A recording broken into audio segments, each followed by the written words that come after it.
Well, you guys have made it through the whole session, and so congratulations and thanks to you who did this. How many of you came into divorce recovery with a pretty high level of apprehension and maybe anxiety about this process?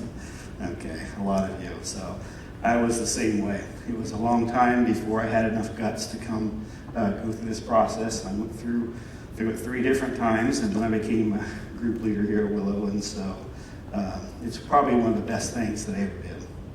And so we're going to talk about this last night, the ABCs of rebuilding after divorce. And I think this last session is really important. Some of you have gone through this several times and gone through different groups, and now you're ready to launch out into the world and to maybe take solutions or next steps. And so we're going to talk about that a little bit this morning.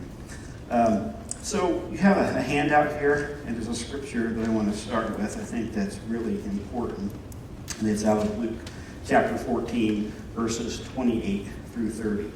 And it says this: suppose one of you wants to build a tower.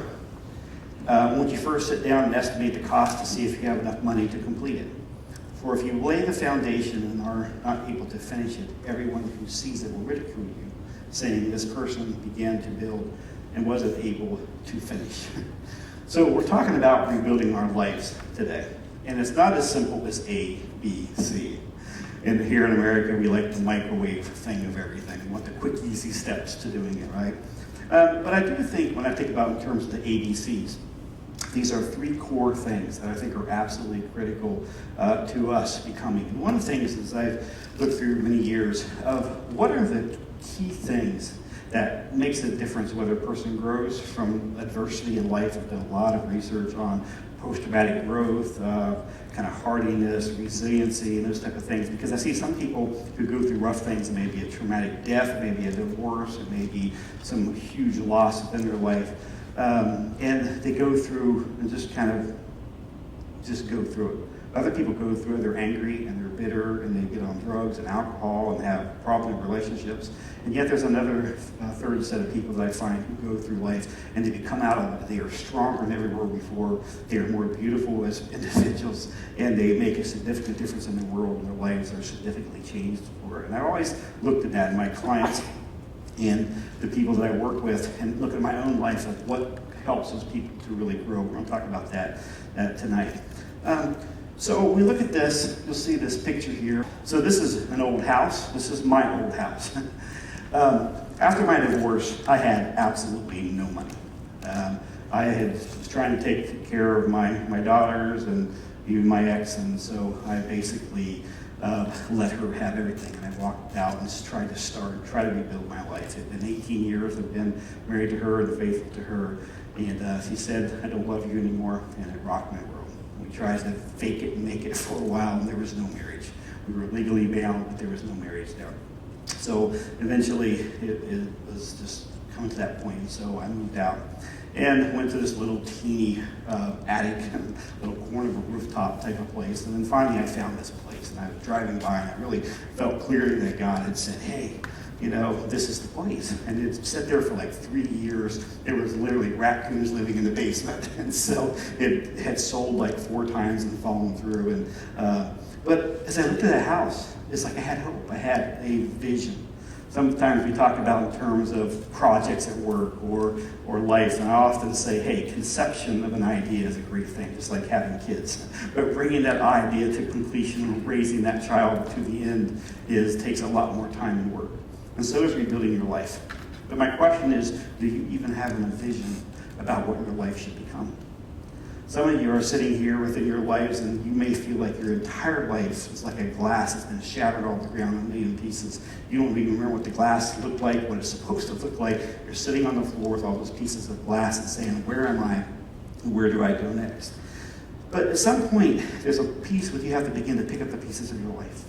And you have to sit there, those shards of glass, as difficult as that may be, and as painful as that may be, and you have to begin to do a little bit of an inventory.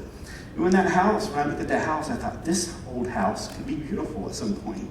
I didn't really have an idea of what it's going to take to rebuild that house. The floors had to literally be ripped up, and the subfloors had to be done because they were old 2x6s underneath there, and they were fading. You walk across the floor, they bounced. The inside of it all had to be ripped out and gutted and started over.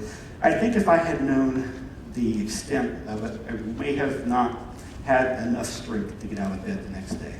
But I was completely oblivious about the whole process. And sometimes I find that if that's with God, sometimes after the divorce or after your husband or your wife tells you they don't love you, you're in a state of numbness. You don't understand it. It's kind of a state of shock. And that may last for quite a while. And what we know is that's actually a God-given thing that helps us to be able to survive. But as you move farther away, little bits of the reality begin to come. And you begin to see stuff a little more clearly than we saw before. And so it can be very overwhelming.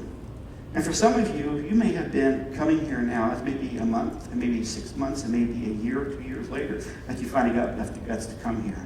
And you look at your life saying, what do I do? Where do I go now? And so you may feel very overwhelmed. But getting pieces of that is very important.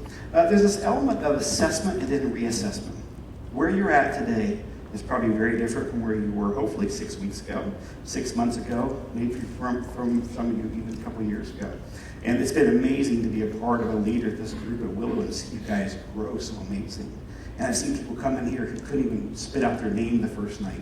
And you watch them over the weeks, they get stronger and they grow, and it's amazing to be a part of that. And why it happens? Because we're a part of a community.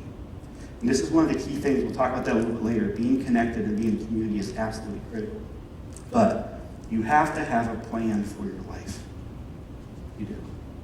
And if you're just going through a divorce and you're running from what happened behind you and you're just meandering through life, you're probably not going to get anywhere specifically.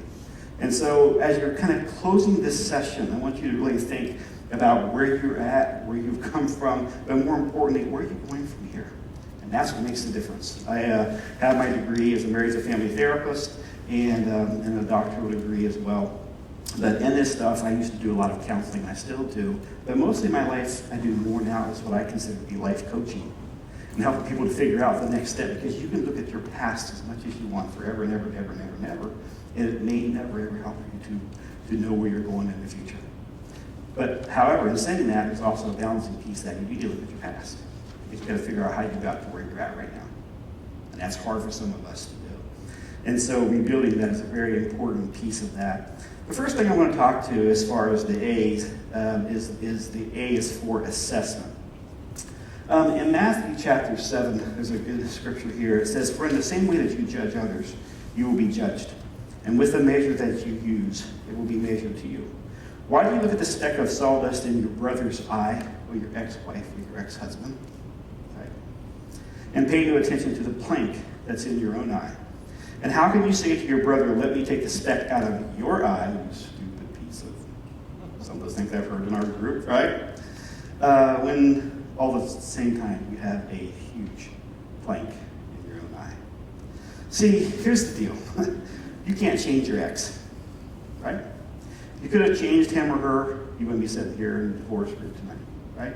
And some of us tried very, very, very hard to do that. What you can change is you. And so that's what this process has been about. As you sit at the table, hopefully you got a better clarity of yourself. And there's a part of that where we do get to complain and talk about how difficult and how that was for us and how the other person wronged us. That is an important part, and those are probably very real hurts and pains. But there's a step after that, and that's a big piece of what are you going to do with your life, and how did you get there, and what are your own issues? And if you don't face into those, there's a very good possibility and probability that you will go out and find somebody who looks very different on the outside, but is very much like the first person that you married. Or sometimes you can go to the opposite extreme, find somebody who maybe be the opposite, but that's not who you should be with either. So the whole element of doing your own work is really important. I'm going to show you this clip. This is a clip that I want for you to look at. We'll see on this how weak you guys are as you're looking for this, and see whether the men or the women are the most observant. And he'll give you some instructions here. I'll show you a 1-minute video clip in which I'm going to have you do a count. With an audience this size, it's a very interesting phenomenon. Here's what it looks like. Okay, so there's 6 students, 3 white shirts, 3 black shirts. There's 2 basketballs, they're passing them back and forth. Your task is to count the number of passes in 1 minute between the white-shirted students. Number of passes, they're going to be moving around, so it's complex. I want to show it to you. Number of passes by the white-shirted students in 1 minute. Those of you that have seen this, don't blurt out the answer, but it's a very interesting effect where it turns out there's a gender differences on attention to this kind of detail with a lot of action going on. I won't tell you which gender is more accurate than the other, but we'll see at the end. Okay, so here we go.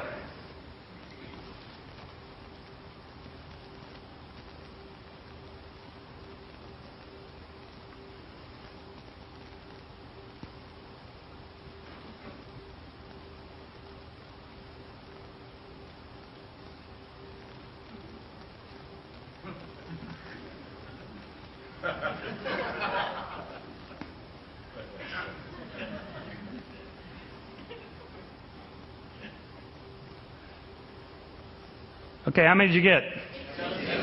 18, 17, 13. Okay, that's quite a spread. All right, good. Anybody see anything unusual? Show of hands, anything really unusual in this tape? About half of you. So let me show it to you again.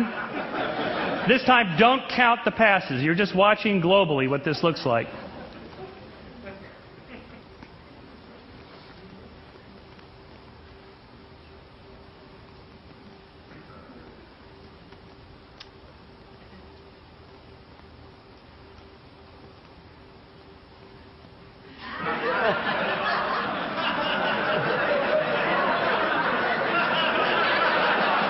How could you not see a guy in an ape suit? Come on. How many of you saw the gorilla the first time? Honestly now. Okay. Actually, that's about right. This is Dan Simon's research at Indiana. It's called perceptual blindness or attention blindness, where you're attending to one task, you miss really obvious things, like a guy in an ape suit.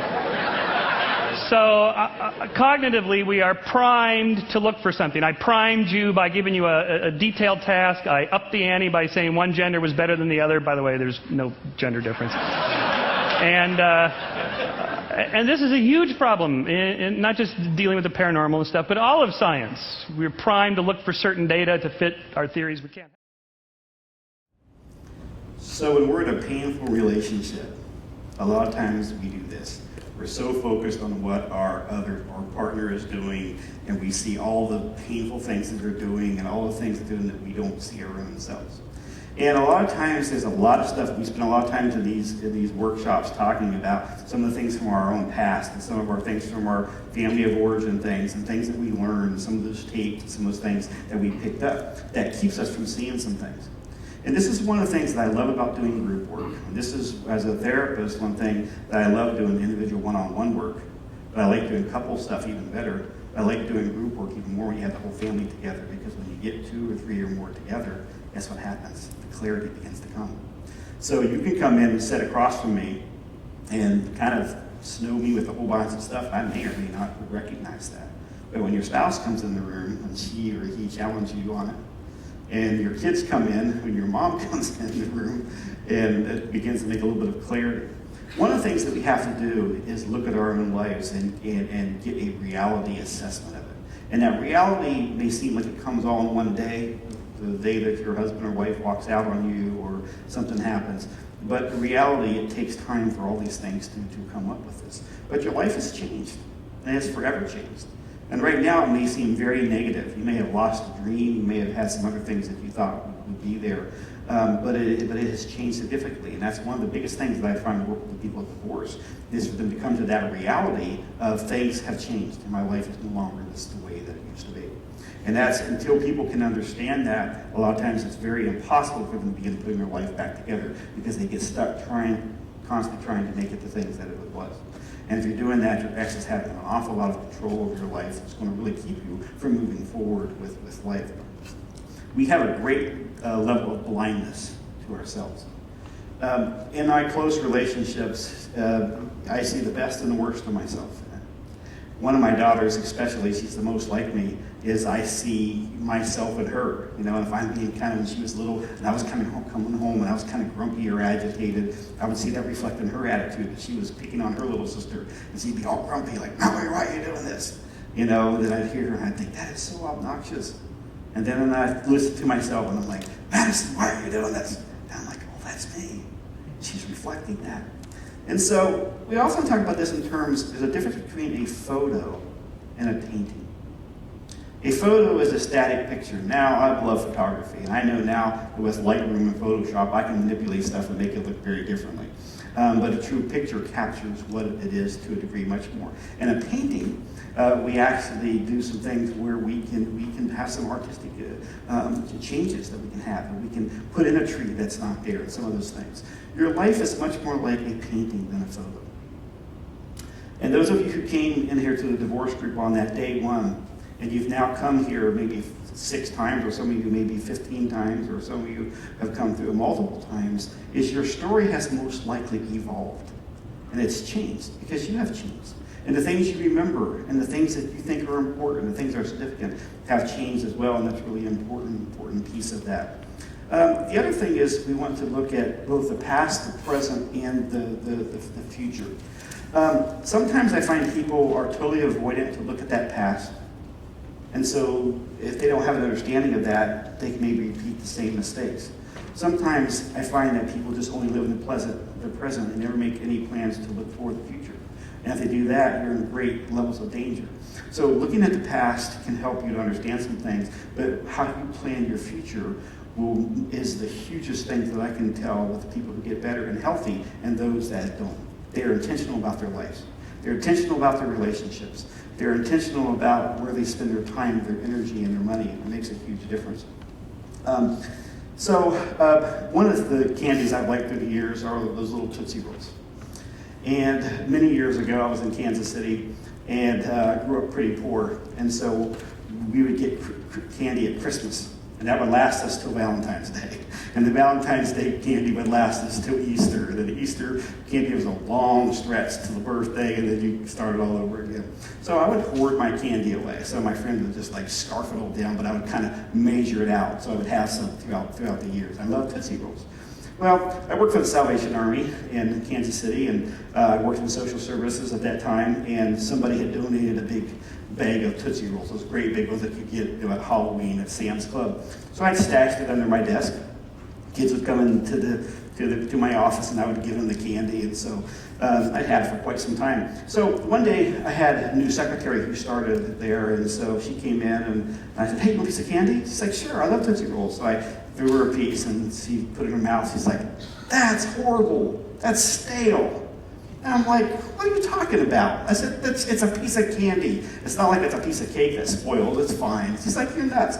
So a few days later, she comes back in. She takes off out the door and comes back with the youth pastor. She said, "Matthew," she said, "come in here." She said, "Try one of Kevin's Tootsie Rolls." So I hand him one. He takes a bite. He's like, "Dude, this is stale." I'm like, "Oh, you guys are nuts, man." I said, "No, it's just not Tootsie Roll." So a few days later, we walk across the street to this little like 7-Eleven place, and she says, "Kevin, come here."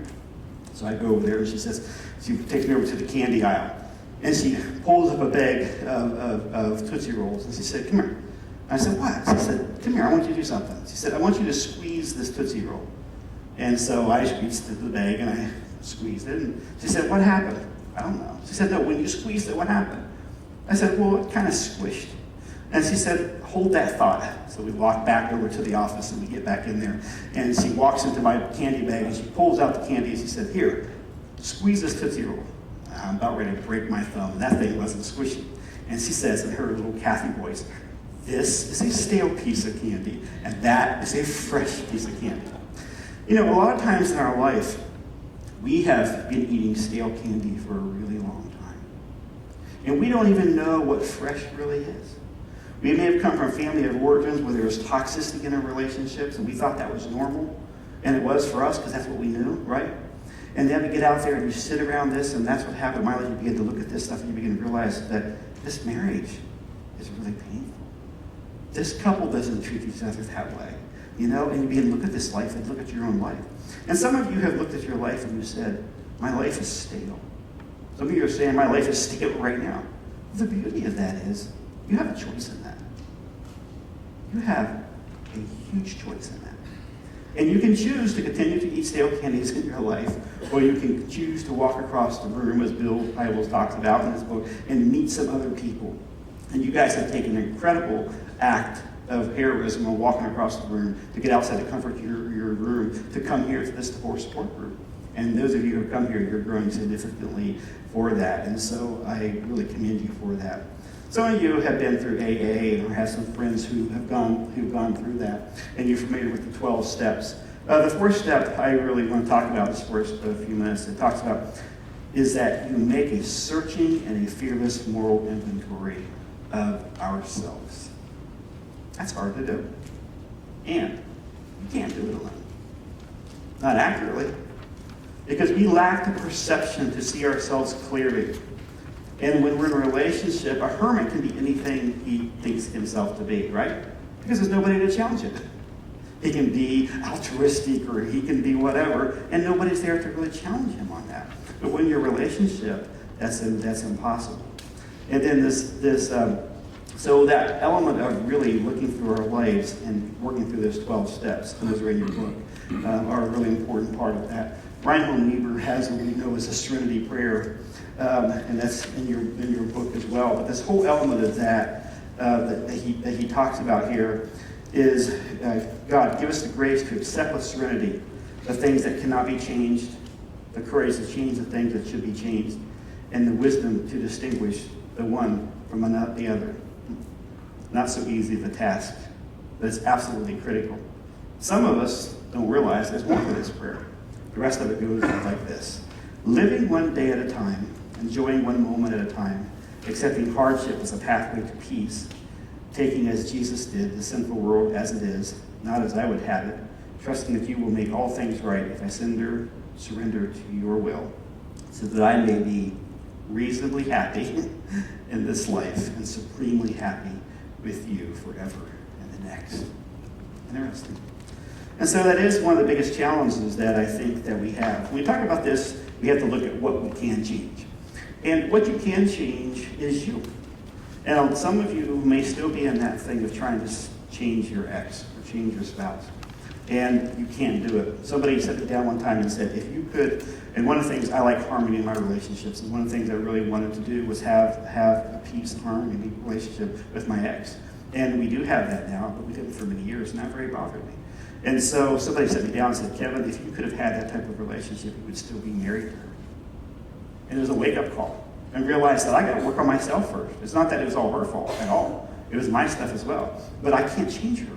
I can't make her act different way. But I can change me. And what I began to find as I changed my actions and my behaviors is that she began to change her actions and her behaviors. Because I didn't allow myself to play the same games that we used to play when we were married. And I took my buttons and I hid them inside. Some of us walk around for many years, we're hurt and wounded, and our buttons are sticking all out here, and it's so easy to push our buttons because we make it so visible. There's a point at which we need to take this back in, and only you can do that. So we can change the planning process, we can change the things that we do, we can change the level of accountability that we have, and this is begin to help in your group. It's really important. We can have a better understanding of our limitations if we're open to that, and then we can change the level of support that we have in our lives. And it very much concerns me. And you have to really watch it in a large church like Willow Creek.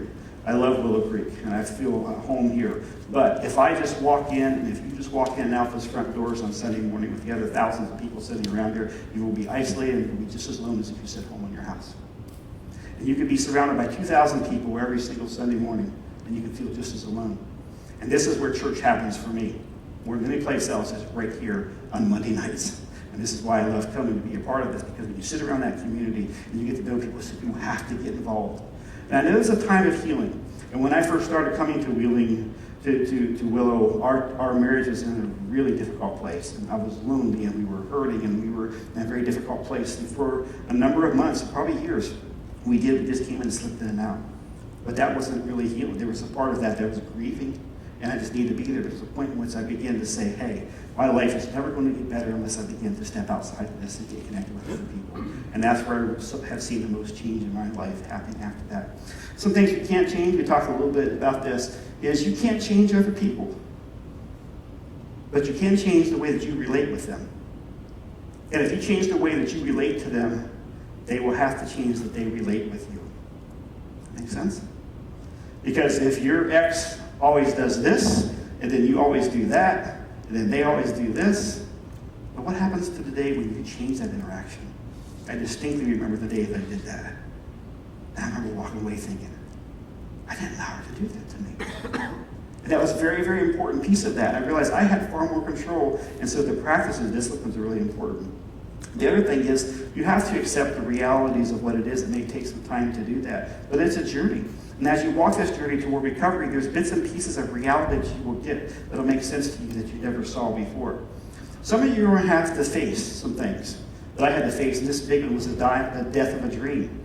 In my culture, divorce is far worse than death or murder or anything else. It's kind of the unpardonable sin, in that culture that I grew up with, and it was like a huge sign of that you lack of success and failure. And so I had to realize that in some people's eyes, I would always be seen that way. And I will always be a third-rate citizen, and I will never accept that grace and forgiveness from some groups and some cultures. And for me, that's okay. I wish it weren't that way, but I can't change that. And so that whole element of that is getting back up and realizing, and actually, to be honest with you, and God has probably used me more since my divorce than he ever used me before. And the reality is I need to be broken. I did. I needed to be broken because I grew up pretty holy in my own mind. It's much easier to be holy and perfect in your own mind. And so to be broken is difficult and painful, but it's only in that element when we're broken and shattered that I really think that God can put us back together in a way that we are stronger and more beautiful than we ever before. And so when we find out what we can't change, the one thing we have to do then is grieve that loss. And that takes time. And grief just doesn't happen in a couple weeks or months. It takes sometimes years. And there's bits and pieces of that you will grieve the rest of your life. There's different triggers and different mile markers and things that come up. Dietrich Bonhoeffer said this about loss. He said, nothing can make up for the absence of someone whom we love. It's nonsense to say that God fills the gap. God doesn't fill, but on the contrary, God keeps it empty. And so helps us to keep alive our former communion with each other, even at the cost of pain. The dearer and richer the memories, the more difficult the separation. The gratitude changes the pangs of memory into tranquil joy. And the beauties of the past are born not as a thorn in the flesh, but as a precious gift within themselves.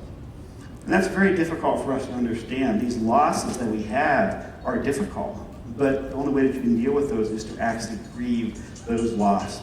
How do you know the difference between what you can change and what you can't change? First of all, I really challenge you to spend some time alone in your quiet time with God.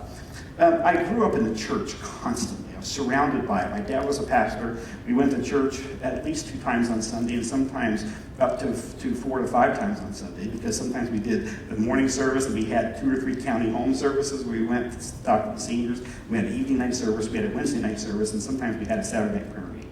So I grew up in a very religious environment, and there's a whole piece of that. But one thing I always saw was that relationship my dad had with God, and that was his personal relationship. And that whole piece of it was so powerful. And that's what I've learned for me as I've gone through and done this inner healing and a sense of community, but that time with God to just get alone. And God showed me so much stuff about my life that I need to work on and grow. The other thing is we want to look at is history. And some of the things we've done. Why did we pick those same people? Why do we do these things over and over again? What are we trying to come up with? And then maybe that aha moment when you realize I married my father. I have mom issues, I've got dad issues, and I'm trying to work through some things with somebody else in these relationships, and it's never going to work. This is about me, it's about my stuff, and I've got to stop and take a serious look at this stuff, or I'm never going to grow. And so there's others. This is where this others piece of being in this group is so important, because you see a clarity about yourself, and you grow in these relationships with others. It's so critical. Hans Selye talked about this. He said, it's not matter what happens to you that matters so much, but it's how you take it. And I think that is very, very true. So many times it's not necessary, and I deal with trauma and grief stuff all the time. That's what I do for a living with the Salvation Army and my disaster work with the foundation.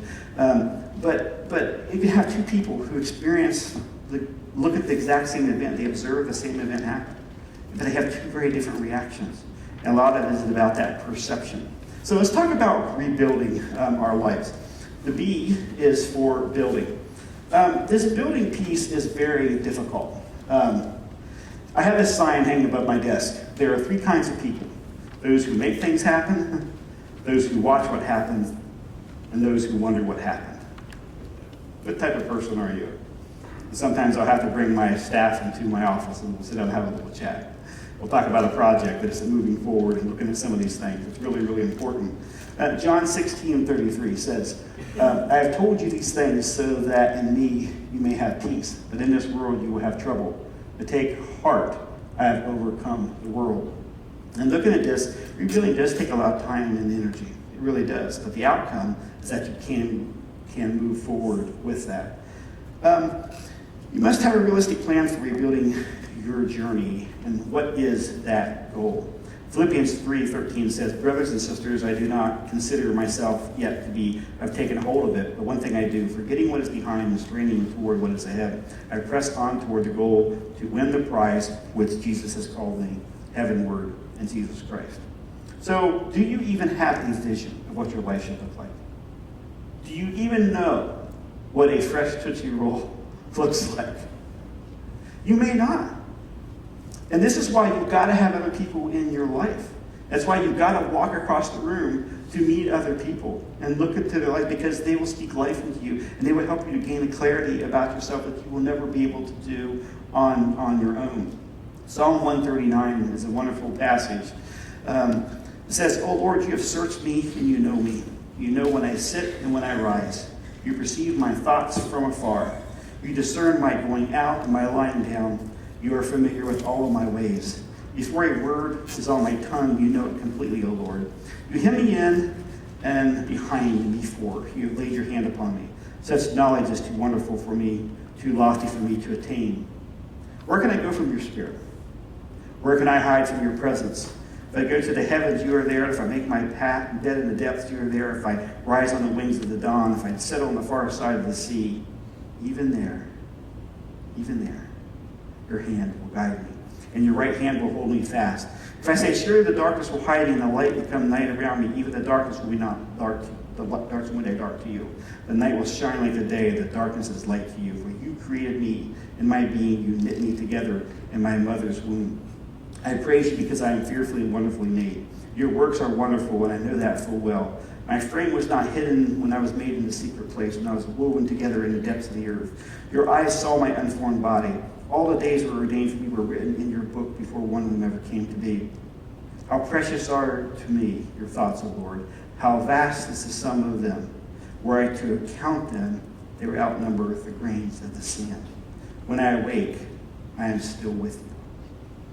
This beautiful kind of expression of praise and trust in God. And then all of a sudden, his humanity comes out. And he goes on, if only you would slay the wicked, or my ex-wife or husband, or my neighbor. Oh God, away from me, you bloodthirsty man. You ever said that? They speak of you with evil intent. Your adversaries misuse your name.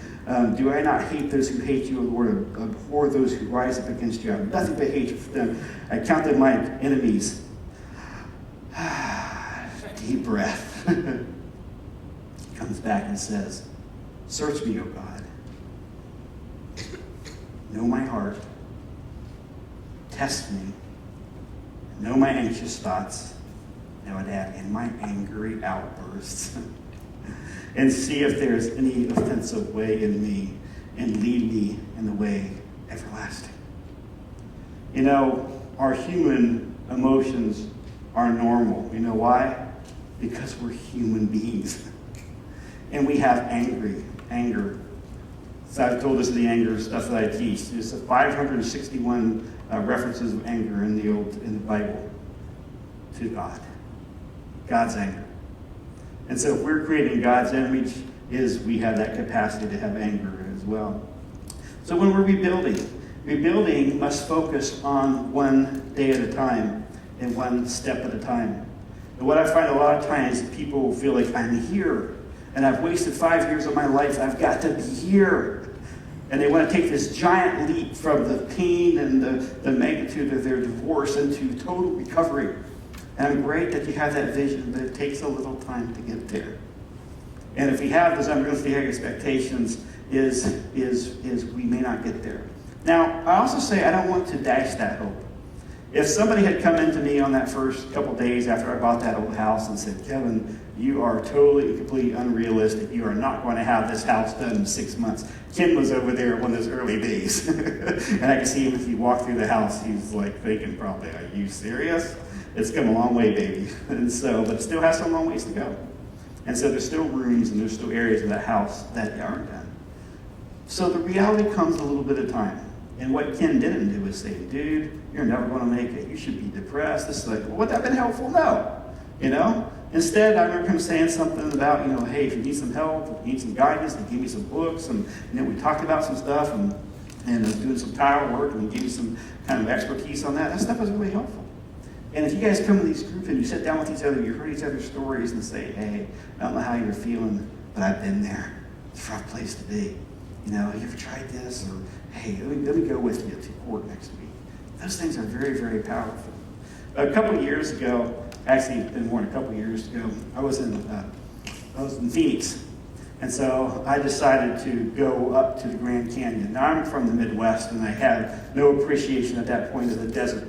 I basically had this view of it because I'd flown over in an airplane one time with this gigantic wasteland, looked like the moon, and I had no desire to really go see this gigantic ditch in the middle of this state, right? So some of you have been there. How many of you have been to this gigantic ditch called the Grand Canyon? Okay, so you know my ignorance that I had, right? So this was a picture at the top of it, and we had arrived there right at sunset. And the sun was hitting those rocks, and it was coming alive. And I'm like, I didn't know that there were so many shades of brown, and all this stuff was just the richness of the rock, and I was overwhelmed by it. So I decided to stick around and come back the next day. So I got up the next morning, went up there, and I walked along the top of the trail for a little ways, and looked at it, took a ton of pictures, and finally I saw all these people walking up this trail. And I was like, where does this trail go? Oh, it goes all the way down to the bottom. Down to the bottom to the river? I was like, yeah. And I said, oh, that's cool. I want to do that. So I go in there, and I get a couple bottled waters, threw in my backpack, and I always had a little flashlight, and threw some candy bars in there. And I had talked to somebody. He said, yeah, I think there's a restaurant down at the bottom.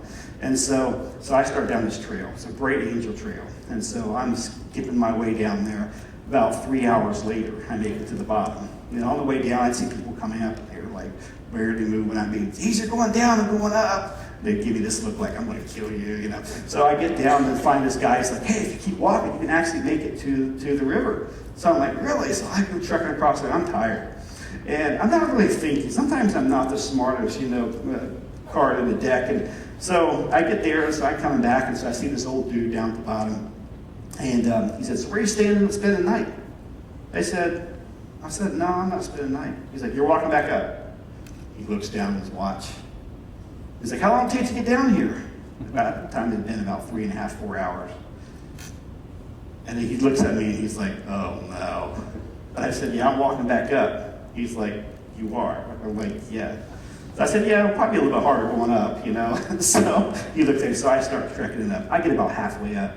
I'm telling you, total, complete muscle fatigue. I was scared. I didn't think I could. I literally could not pick my feet up. I was in better shape than I was now, but I was not in any way shape. I didn't bother reading those signs at the top of the trailhead that said, people actually die here. You shouldn't do this unless you prepare and all that stuff. So I sit there, and you see this pile of rocks right here. You can see it's getting a little bit dusk. I was only about halfway up when I hit this. And I was getting scared. There was nobody else on the trail at that point.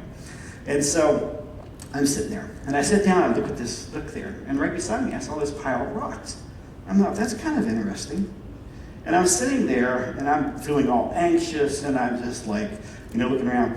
And I looked at that, and I realized that hadn't built itself.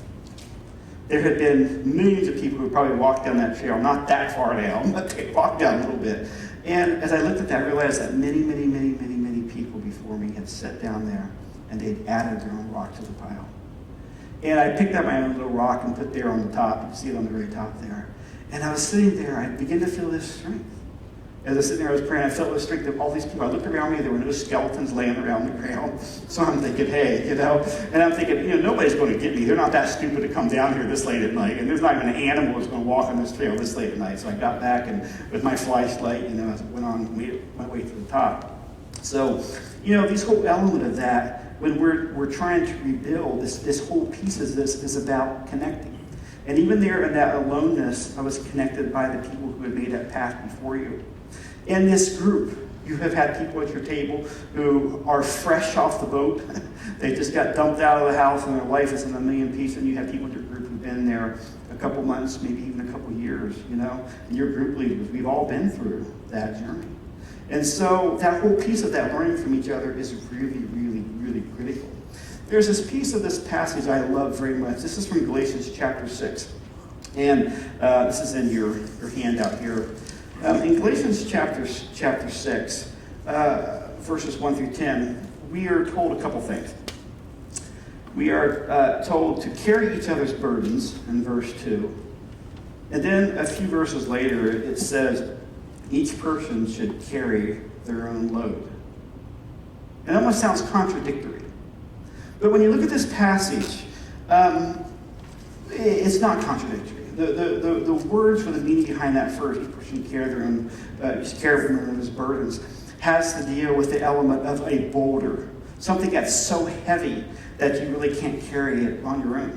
And when you're first in this throes of going through a divorce, relational breakup, things that you could normally do and do well, you can't do. You can't think straight, you're not eating, you're not sleeping, you know, you're on the divorce diet and you lose 10 pounds. We long for those days, for that piece of that, but not the pain. And your life begins changing. And so this whole element of that, you needed somebody to come alongside to help share your burden. And this is what happens in these groups here. Community happens. And you don't feel quite as alone. And you realize that you're not the only person in this world who's going through it. Other people have made it. They've actually become leaders. You know, and they actually are now speaking from the front of the group about it publicly. You know, and so those elements of that, and it really helps to connect. That second one, though, each person should carry their own load. You can make a choice to be a perpetual victim for the rest of your life. And I was in that victimization mode for quite some time. Poor me. My wife didn't love me. My wife didn't love, blah, blah, blah, blah. And as a part of that, that's okay, because we're hurt and we're angry and we need to be there. But there comes a point when you have to stop and say, okay, whether that's 100% true or 90% true or 50% true or 1% true, the reality is maybe you didn't feel loved. But the reality is that's the reality. You weren't loved. And so that relationship ended. Or if whatever happened is a piece of that. The second one is each person should carry their own load.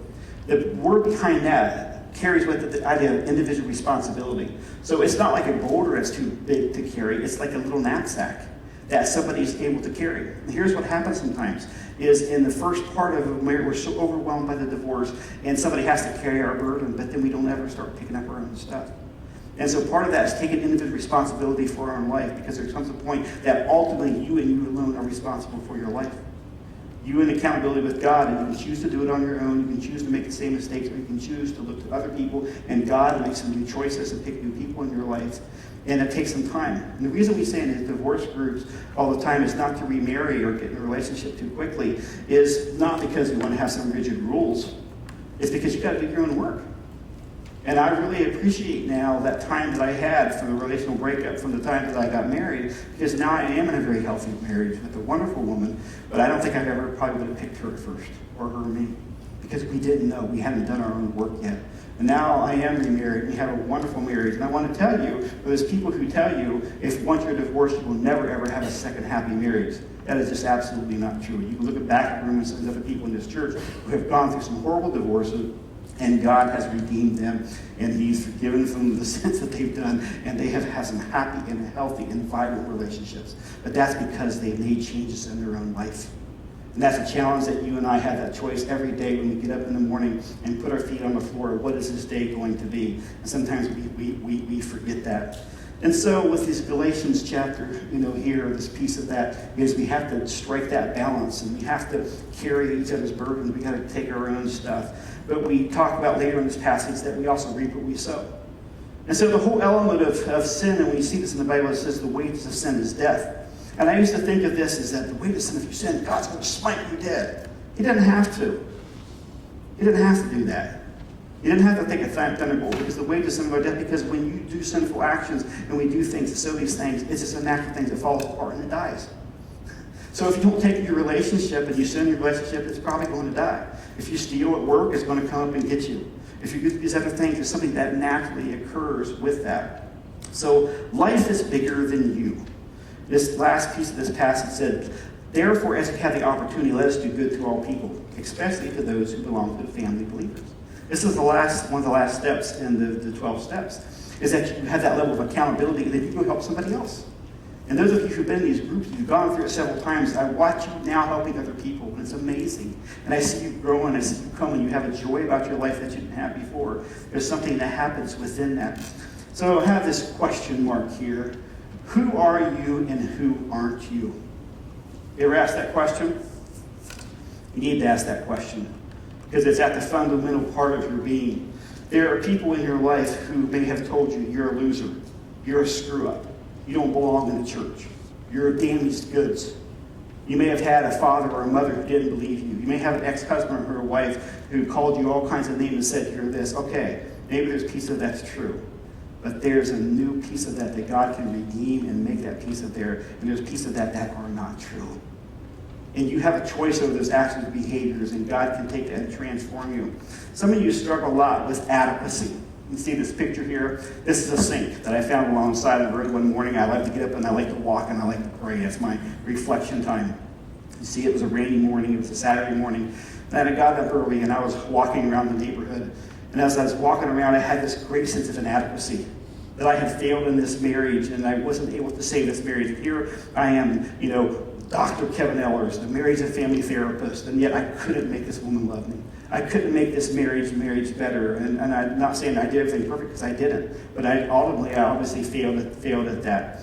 And so I was just feeling, hey, I'm going to go dig ditches. I'm going to go do something else. I can't do this whole ministry thing anymore. And I just felt, that whole inadequacy of myself. In of ourselves, we are inadequate. We're self-focused and we're limited. But the whole element that we need to understand is that, as I look at this picture here, though, there was a sink. What's wrong with this sink that's along the side of the road?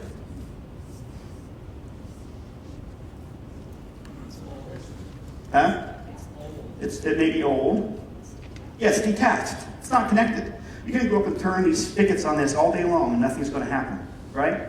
So I was walking a little bit further, and I was really feeling inadequate with this. And I've kind of had this sense that God's trying to say something to you. And I've just literally kind of almost visioned these words, and it was this: until you know how inadequate you are, you will never know how adequate I am. And it just hit me. And I was like, well, good, because I sure feel inadequate.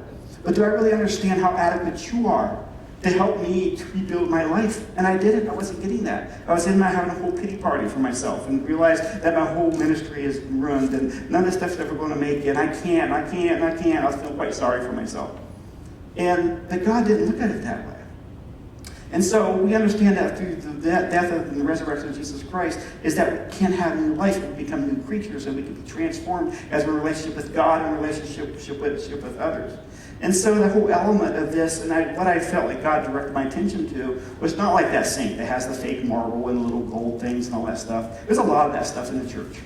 And there's a lot of that stuff in life, where we put on the outside thing, we put on our mirage, and we go act all this, and inside we're hurting, we're angry, and we're wounded.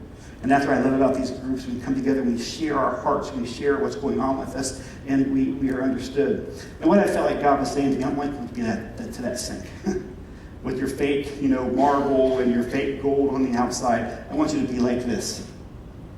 And this fire hydrant that every dog has blessed as it's made its way around the neighborhood, there's something different from this fire hydrant in that sink. What is the difference? It's connected. And if you go with a tool and you open that up, and at any given time, there's water that's going to come through that.